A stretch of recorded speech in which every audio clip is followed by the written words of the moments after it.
Hi, I'm George Grant.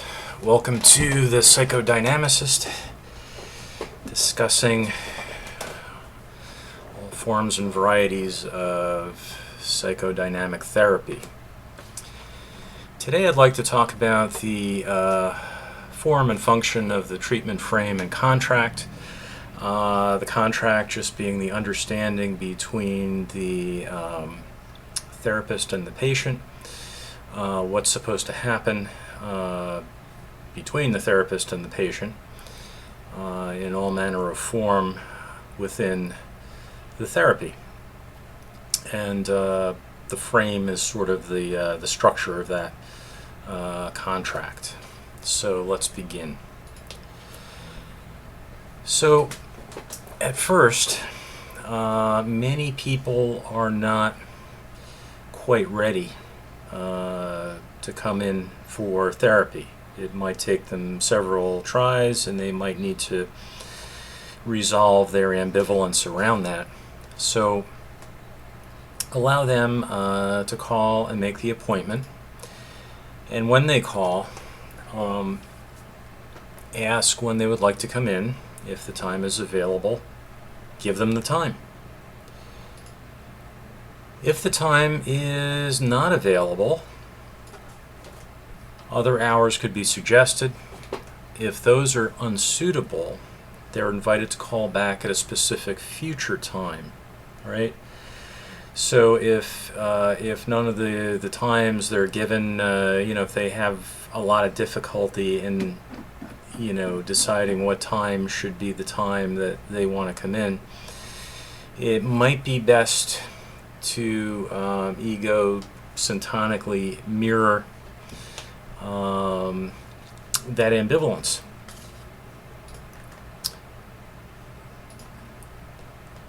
So acceptance of the client's irresolute attitude that the treatment candidate communicates verbally and non-verbally prior to the first visit helps them express themselves.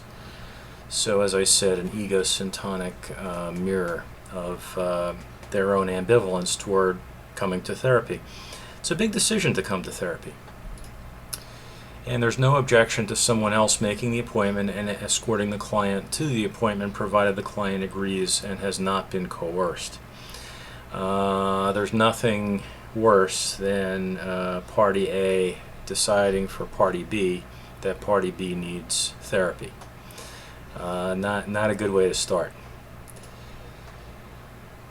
Okay, and when they come in and the intake starts, and the initial interviews happens really over the first 6 sessions, and it's really that period of time over which patient and therapist, client and therapist decide if they can work with each other. So what's the reason for the visit today? What is the reported reason for wanting treatment? Okay, so you want to get an idea of what they think they would like to achieve, or what problems they would like to address that they feel they have in treatment. What should the treatment goals be? Things like that.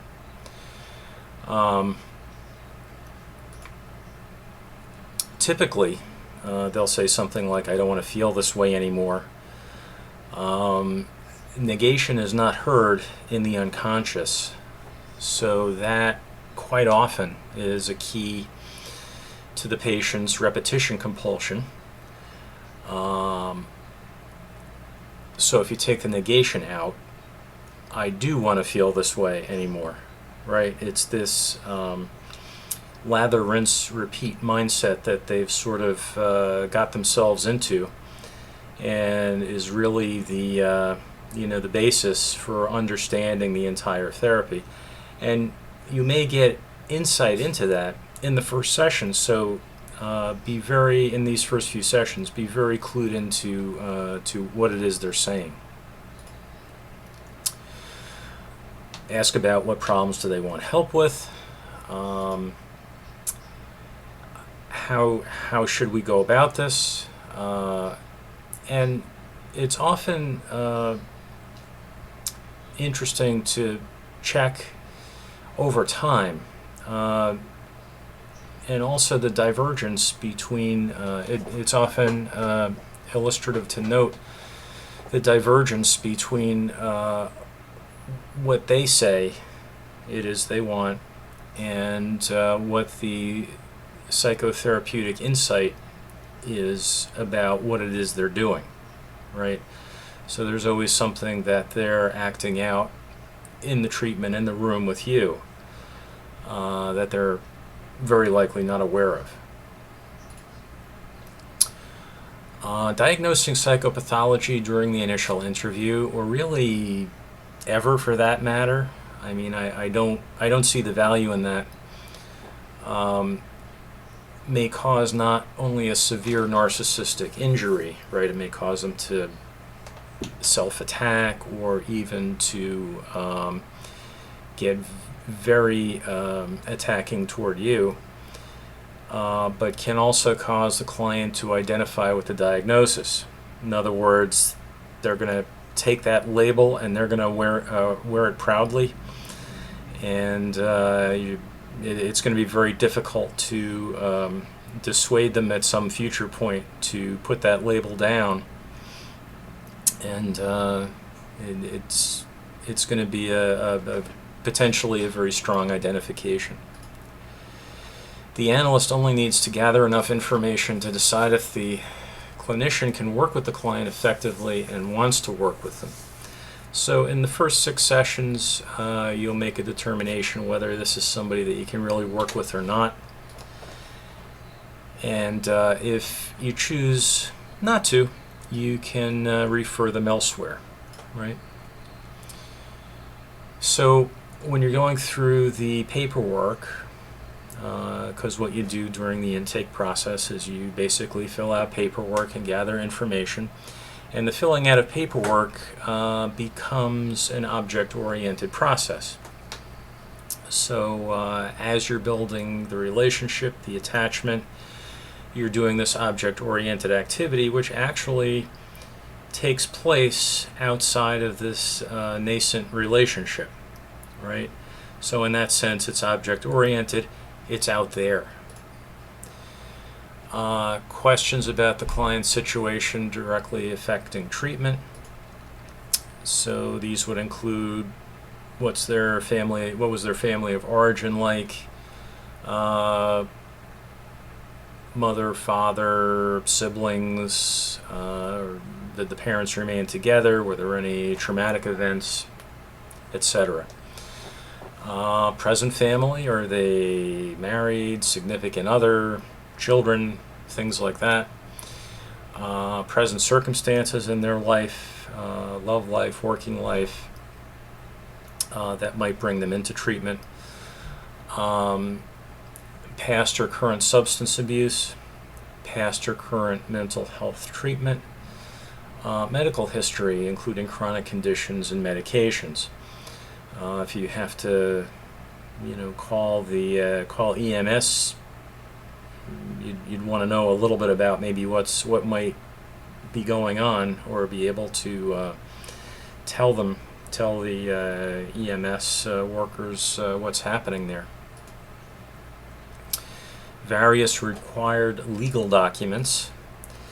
Confidentiality, agreed upon modes of official contact, email, phone, text. If you call them, is this a number where I can leave a message? Should I not leave a message? If I do leave a message, should I identify myself, my organization, get the details. Who should you notify in case of emergency? Is this person below the age of majority, so that parental consent has to be signed? Do they have a guardian? Does a guardian have to sign? And consent for teletherapy. You want to talk about the confidentiality of teletherapy a little bit, because you can sort of guarantee it from your end, but you can't guarantee confidentiality from their end, right? So teletherapy can be a little sketchier as far as confidentiality goes, and you want to make sure that they're okay with that. Okay, so what you might also experience is that the client interviews you, right? They may want to know a little bit about you, who you are, what you're about. In this case, don't self-disclose freely because first, self-disclosure can dilute the transference. And also, when the client asks the analyst to self-disclose the reasons, let me just move that, should be investigated by the therapist to discover the unconscious meaning for the client, right? So part of the transference, asking about the therapist, they may be looking for things to identify you with the transference of whoever they have a transference to. So especially in the beginning, you can kind of ruin that transferential identification if you say something that is not congruent with the transference. Now, just to confound things, licensure requirements may require you to disclose certain things. So if you're working psychodynamically and you are aware of the transference, you may have to walk a bit of a fine line here. But sometimes interests of, I guess, keeping the consumer in mind, there are certain things you are required to disclose, and you have to also be aware that there might be times when sometimes that can be maybe not permanently damaging, but certainly in the session it can be a little damaging to the transference. So just be aware of that. Another thing is the client paranoid or the victim of trauma. This can have implications for wanting to know what you're doing and for lying on the couch. They might be very curious about what it is you're doing and why. Why does this strange person want me to lie on the couch? It is sort of a vulnerable position, although at the same time there are reasons for doing that, and you may have to disclose a little more if the person is paranoid or they have been the past victim of trauma. Do not make promises. This is a very process-oriented relationship, and to put objective timestamps on this process is liable to be disappointing. So make no promises about the length of the treatment, the emotional impact of the treatment, projected difficulties they may encounter during the treatment, anticipated results of the treatment. And I said this in the previous frame, specific diagnosis shared with the client is seldom helpful and very often will constitute a narcissistic injury. Try to avoid that. There are some conflicting goals here, so see if you can get them a satisfying answer to the information they seek without causing undue harm to the therapy. What are the boundaries of the treatment relationship? In this new treatment, one of the things that they might be having difficulty with is the establishment of boundaries. They may have very few boundaries. So it's important for you to set the boundaries, the frame, and the analytic contract, both for your benefit, because if you're working with somebody who has no boundaries or very few boundaries, it can be exasperating. It can get exasperating very quickly. but also you're modeling for them what good boundaries look like, right? Because it can also be a difficulty in the patient's life that they might have very sketchy boundaries. So model for them by setting boundaries, a frame and a contract, so that you can model for them what this looks like. You don't have to do it all at once, just a few things. What day is the appointment? What time? How long do you stay? At the end of the time, leave, right? Pay, those little things. You don't have to have, I don't know, an enormous booklet of all the rules. You could discuss the rules, some of the rules as they come up, but you definitely want to probably list those few and make sure that they know about them, and if there's any question, discuss them, right? Because this is the treatment too. Setting the frame and the contract is their first introduction to analytic treatment. Boundaries are negotiable in the room, although if you get a last minute text, could we move it to Friday at 2? You may want to discuss that when, the next time you see them, if that's okay, right? And you may want to discuss last minute moves with I don't know, low contact modalities like texting, right? A change in the frame and the structure should be discussed in person and in the room. Everything can be put into words. Although if it's put into words, it does not mean that action should be taken, right? And putting things into words or saying them is not a prelude to taking action. You could talk about anything, and it doesn't mean that you have to do it. So just because it gets talked about does not imply enactment. Can the patient distinguish between a thought, a feeling, and an action? Sometimes it's a little sketchy, right? They think if they have the feeling, there's some chance that they may act on the feeling. And this could be the reason why some things don't come up, or sometimes why some things come up repeatedly. They might be having the worry that some things they're feeling might get acted upon.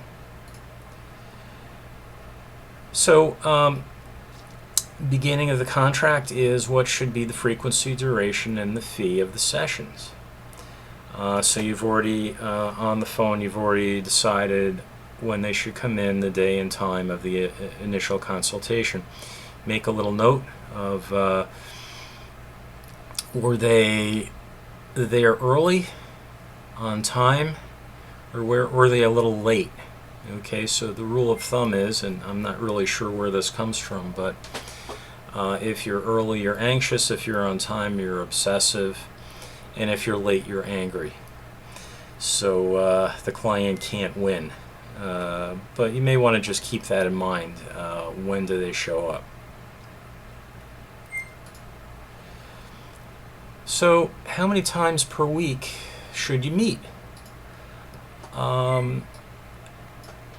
For new clients or very regressed clients, attending therapy more than once per week may prove too taxing. These are people who aren't really used to putting their thoughts and feelings into words, so they may need to practice with that a little bit before it becomes just totally free association and really involuntary, right? Because at first they really may have to concentrate. And sorry, that's my bird over there who just flew in. Have a nice flight. Okay, well, I guess so. Also, fewer meetings, at least at first, may leave the client looking forward to meetings instead of dreading them or running out of things to say. As they get used to talking in the session, it'll come, the talking during free association will become easier. Once the client has gained more skill in verbalizing thoughts and feelings, and there is a desire on the part of the client for an increased number of sessions, 2 sessions per week are permissible. There's no evidence to suggest more than twice per week yields an accelerated and/or improved results. Neuronal connections only grow so fast, right? The old joke about the military model, the general needs a baby in 1 month. So he calls up the supply sergeant and puts in a requisition for 9 women. Okay, it's kind of like what happens here. Twice per week yields marginal benefit, but more than that, there's nothing to show that more than twice per week yields any additional marginal benefit. How long should sessions be? Well, it's kind of up to you, but I would say most times it's somewhere between 40 and 50 minutes, with maybe 10 to 20 minutes for bathroom breaks, jotting stuff down to do paperwork later, whatever odds and ends you might want to do between appointments, right? So it's typically 40 to 50 minutes.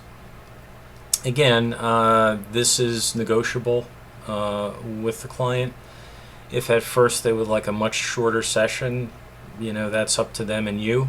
But typically it's maybe 40 to 50 minutes. Cancellation. We all know that stuff happens. Sometimes a cigar is not just a cigar.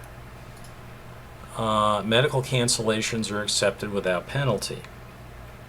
You certainly want your client to rest up and recover from whatever it is that's going on. And if they are coming into the office, unlike recently where everybody sort of is doing teletherapy, but in the days of where they came into the office, you don't want to get sick too, or have all the people in the waiting room contaged. If they're sick and they'd like to stay home, and they have a fever, they like to stay home, that's okay. So no penalty there. Non-medical cancellations must be paid for if the cancellation does not happen 24 hours in advance, unless the scheduled slot can be filled by the analyst with another appointment. I've kind of streamlined this. If the cancellation does not happen 24 hours in advance, I would hold them responsible. Especially if it's a non-medical reason. I double booked you in my chiropodist, or I'm going to have my hat blocked, or something like that. You need to, you're there, you showed up, and you should bill them for that amount, right? Multiple cancellations are explored as a potentially treatment-destructive resistance. What if they're working up to canceling all the time, right? So explore that. What's that about? Particularly if it's non-medical, or I've got a hangnail, things like that. It's strongly preferred that a change in appointment time or day be discussed in the prior session at the beginning of the session. So discuss that in person, not a text. Oh yeah, 2 in the morning you get a text. Can we change to Tuesdays at 6? You want to talk about that a little bit.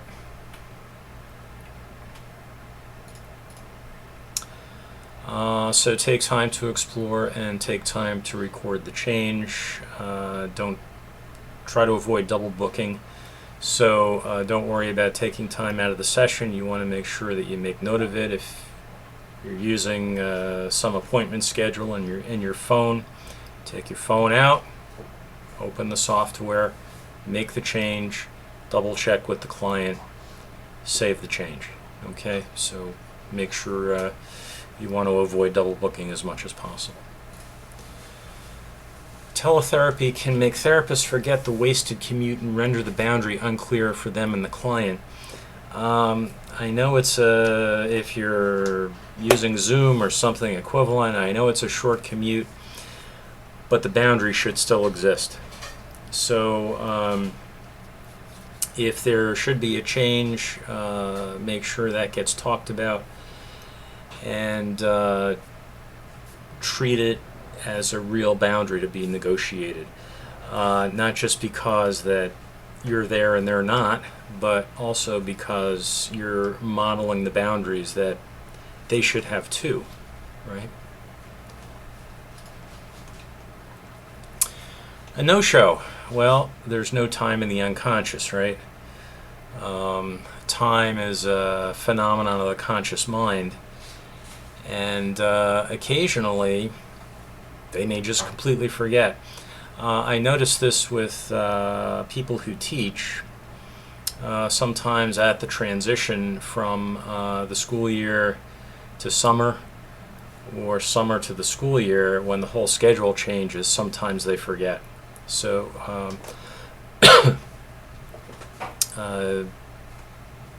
sometimes it's something like that. There's been a major schedule change other places in their life, and you might have gotten lost or otherwise temporarily misplaced. Call the client 10 minutes into the scheduled session time to confirm with the client if there was a session scheduled. Maybe they can still get there, right? Don't worry too much about lateness, which is less than 10 minutes, other than to refer to the rule of thumb that late generally means angry, and you could just make note of that and keep it in the back of your mind for the session, and notice if there's any signs of aggressive feelings during the session. The client owes the analyst the full cost of the session. You showed up, right? I mean, you're still there. So the contract is for your time, whether they show up or not. If the client arrives late, the client pays the full fee. You're there, right? If the client arrives late, the session ends as scheduled. You don't owe them 50 minutes, right? You owe them being there for the appointment. If they choose not to show up for part of the appointment, you could always inquire, should the session be shorter, right? So you might inquire about what's going on there. Maybe they do feel it's too long. Maybe they're angry. It's hard to tell. Multiple no-shows, those should be explored as a potentially treatment-destructive resistance. Will the number of no-shows at some point approach infinity, and they just stop showing up completely? So if they're late 10 minutes or more, call. And if there's persistent lateness greater than 10 minutes or no-shows, that should be discussed in the next session, so they can, you and they can get to the bottom of what's not being said. The change of appointment must be discussed during the previous session at the beginning of the session, right? So make sure that there's a reason for that. So what the therapist should offer is consistent engagement on the part of the therapist. Freud called it an evenly hovering attention, right? So you should not be distracted. not be taking notes or fiddling with your phone. Taking calls. I know a lot of analysts take calls during the session. I've always found this very off-putting. You could rationalize by, well, it'll just help you express all your feelings. That's mostly for the modern analysts out there who, it's all about the aggression. But, you can, I guess you could deal with this as you like. So evenly hovering attention. Encourage the use of the couch. The couch is important and actually helps people free associate. The brain and free association is like REM sleep, which is the same kind of sleep in which we have dreams, and Freud termed dreams the royal road to the unconscious. So lying on the couch strives to have that same dreamlike quality and free association as we do in our dreams. The analyst helps the client to talk if they're having trouble. Object-oriented questions can be interjected if speech becomes too pressured or too silent, right? The occasional silence is fine. In the object-oriented questions, like pebbles tossed into Narcissus' pool, to occasionally remind the client that the analyst is still there and attentive, maybe 3 to 5 per 50-minute session is okay.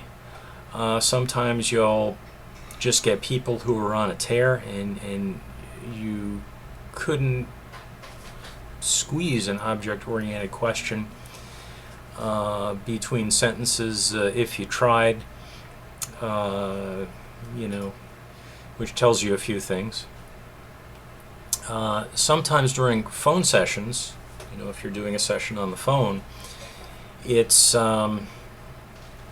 more necessary to talk a little more, just because, what if you got disconnected, or they have the feeling that you're not there? So a little more talking during phone sessions, not as much during in-person and Zoom and other types of sessions where there is more sort of nonverbal contact, or the nonverbal idea that somebody's still there. Speaking of contact, follow the contact. The therapist makes every effort to help the client gain greater self-awareness and understanding.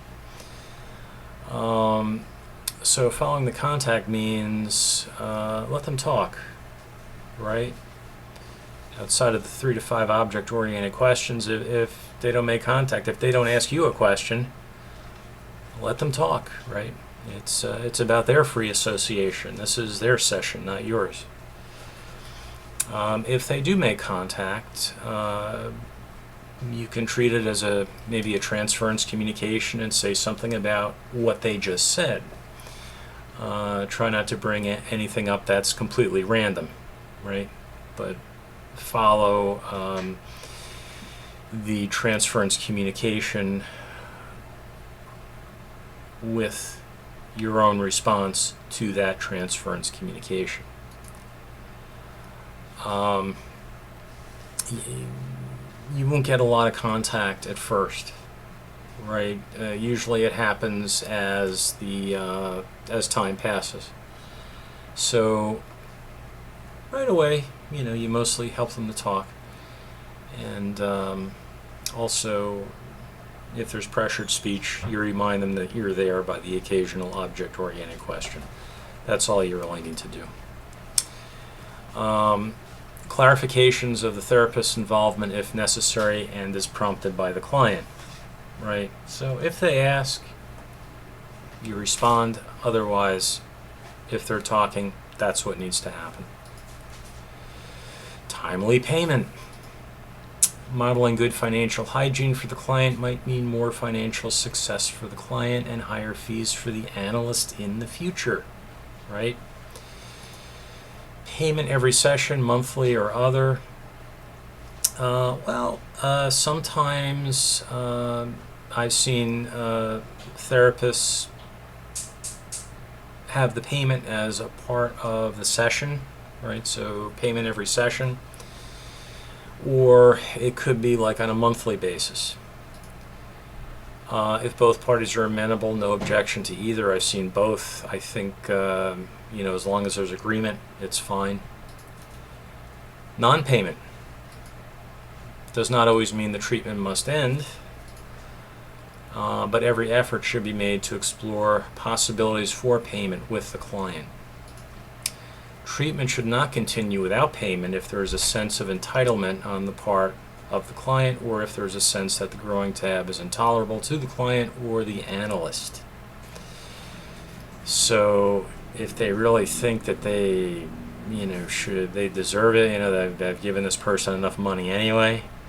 No. If you come to treatment, you need to pay for treatment, right? On the fee that we've agreed upon. And if you start running a tab, well, the tab can become an issue. So it's sometimes discontinuation for a period of time might be warranted. Secondary gain is the thought of a potentially increased fee related to the client's financial difficulties. Well, you can come at the reduced fee until you get on your feet, and then I can take you at the increased fee. Maybe they don't want to pay you, so that gives them a good reason now to not get on their feet.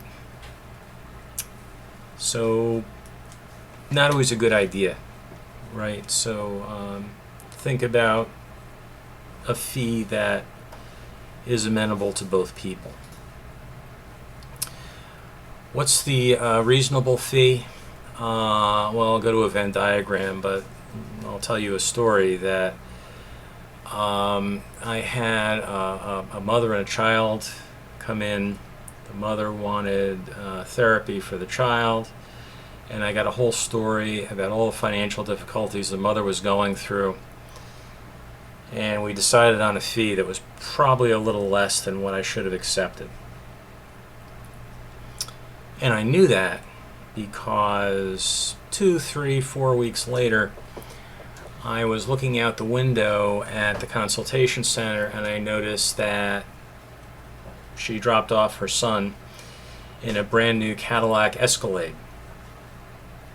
Not a cheap vehicle, not an inexpensive vehicle. So there was some misplaced priorities there. She wanted cut rate therapy for her child, but she wanted to make the impression of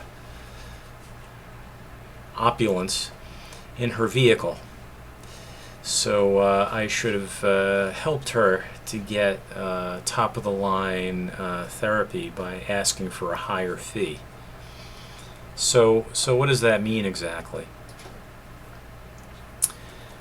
Well, if we look at the Venn diagram in the direction of increasing fee, of course, I'd like to get something that I could afford to keep doing this, right? Which means I've got to pay for my overhead and all the expenses that I might have. And for the client, they should be able to pay out of their current cash flows. In other words, they shouldn't have to draw down a bank account to pay, or they shouldn't have to go into debt to pay my fee, but they should be able to pay out of their current cash flows. And it should be a bit on the high side, something that they can grow into, because that also models good financial hygiene, rather than pull in the expenses, figure out a way to earn more, right?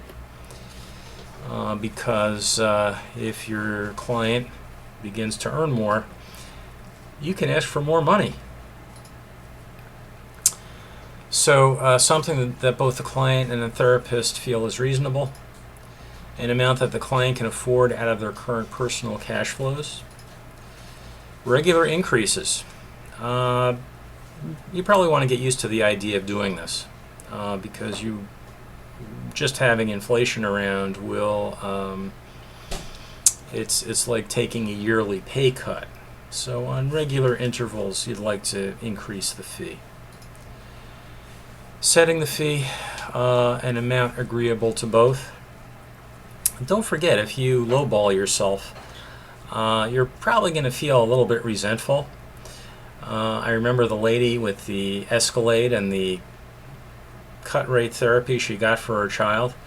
After a while, I got very resentful over that, and it was not good for the treatment, right? So you don't want to overcharge, but at the same time, charging too little can make you feel a certain way too. Which brings us to the meaning of money. Poop, right? So filthy lucre. The dirty diaper is, according to Freud, the first gift to mother. Out of the three things that can be spoken about in the room with the client that are generally not spoken about in polite company, and I mean politics, religion, and money, well, whenever one of those three topics come up, you should always ask, should your narcissism be their narcissism and vice versa? Should they have a particular religion and or political viewpoint?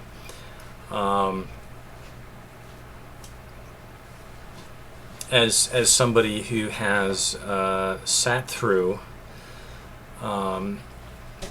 talks by therapists who should know better, espousing generally their political view, I can say that I remember that, and I have no desire to hear about politics from a therapist and have to pay for it. So I would say keep it out of the room. The only exception is money, because a discussion of money is actually in the room, right?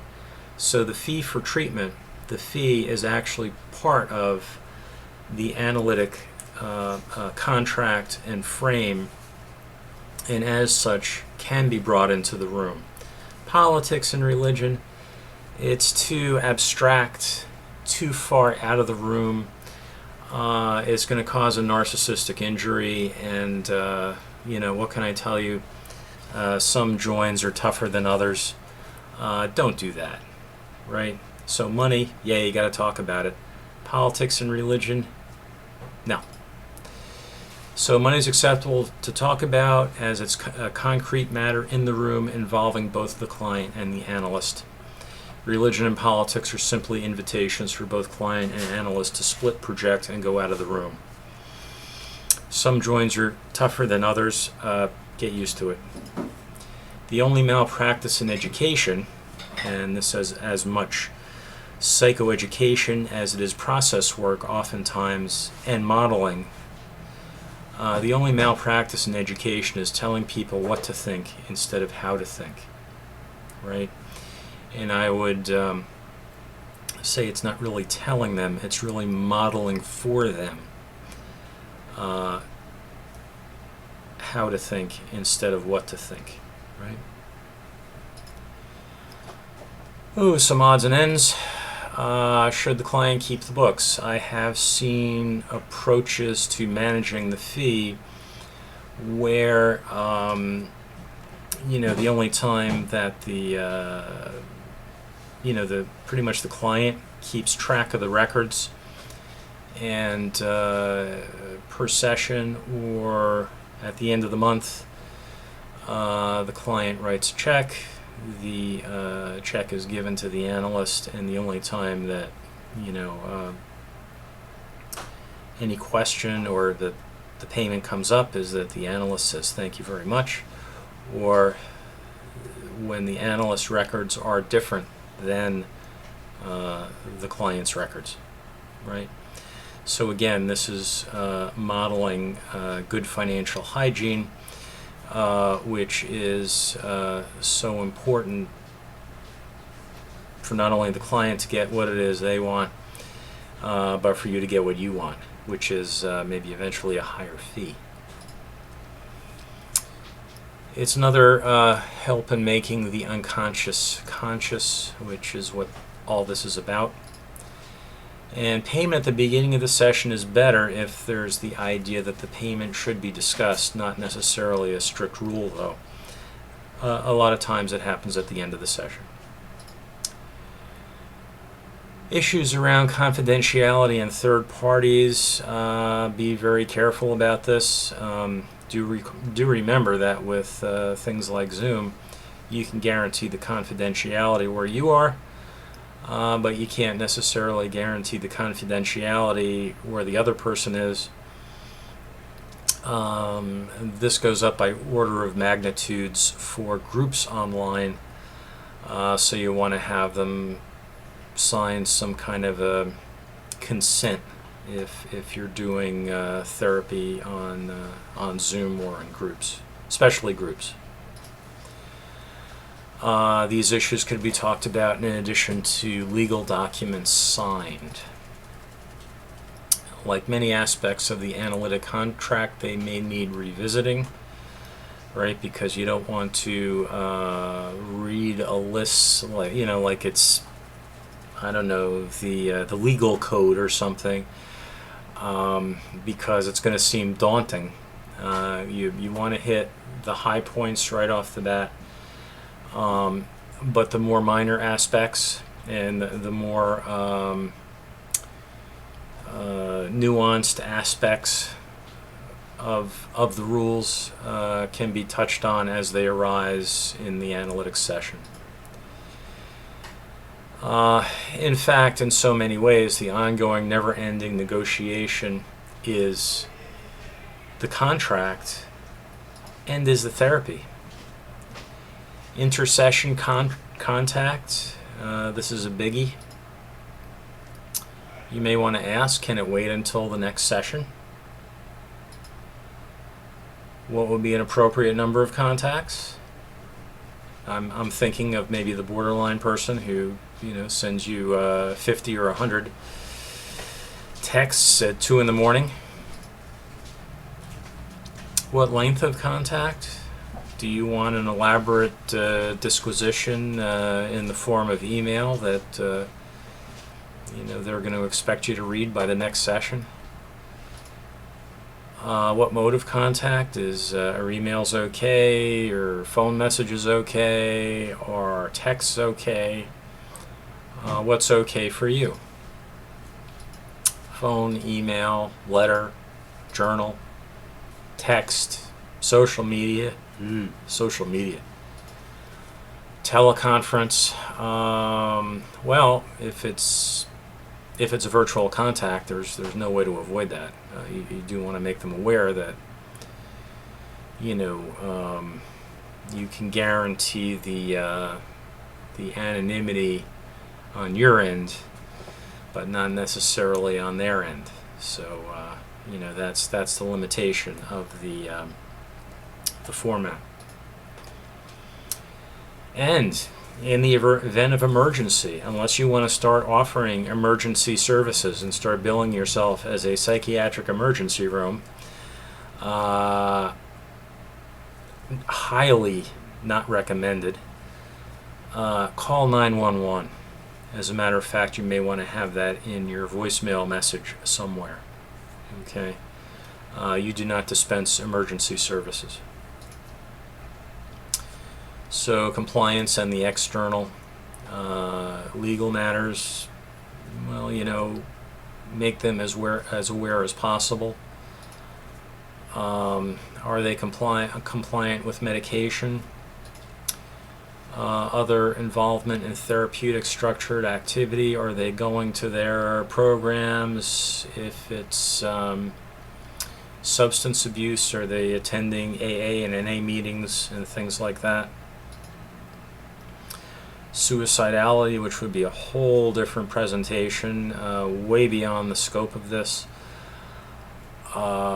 Take that very, very seriously. You may want to call somebody. You may want to refer them back to their psychiatrist, or if they don't have one, recommend somebody. And you may not want to see them again until they have a note from a psychiatrist saying that they are not a risk of suicide. Should I be worried, I need a signed note from your psychiatrist on letterhead for my file. Okay, so you really want to make sure that if there's a serious thought of suicide with the means and a plan, that you refer them for help, possibly involuntary, but this is not a talk on that. Okay, so what are the things you should do? Arrange for supervision in containing the therapist's own countertransference reactions. You're a little bit blind to your own countertransference resistances. These would include projective identifications. You can be a little blind to these things. Countertransference resistances, as I just said. And also for therapeutic insights, this could be a peer supervision, or it could be somebody that you pay to see once a week, once every 2 weeks, once a month, and bring up cases that are on your mind. So the client's responsibilities include show up on time, talk, lie on the couch, although it's very desirable, may not immediately be mandatory. There might be extenuating circumstances, like they might have a background and history of trauma, they might be paranoid, and also maybe just generally uncomfortable doing that. So you can recommend it, but you can explore and resolve that resistance for the next 10 or 20 years. It's usually better to lie on the couch, but not absolutely mandatory. Leave on time, pay on time. That's pretty much it. So the evaluative period ends typically the first 6 meetings when the verbal contract is concluded and agreed upon by both the clinician and the client, or the therapist decides that they cannot work with the client. Maybe the client decides, oh, I can't work with this guy, and they ask for a referral, or you decide to refer them elsewhere.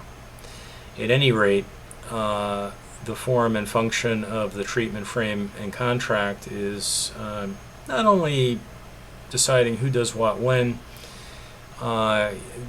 making sure that all the legal aspects are paid attention to, but also it's modeling proper boundaries in a very maybe object-oriented way. You know, these are the rules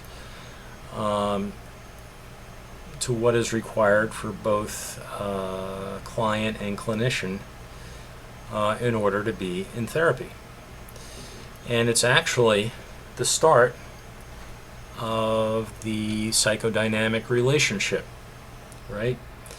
Is deciding where the boundaries are and who does what when. So it's very, very important, and most important to set the tone at the outset. Okay, I hope that helped. I'm George Grant, and this is another edition of the Psychodynamicist, answering all questions about psychodynamic psychotherapy.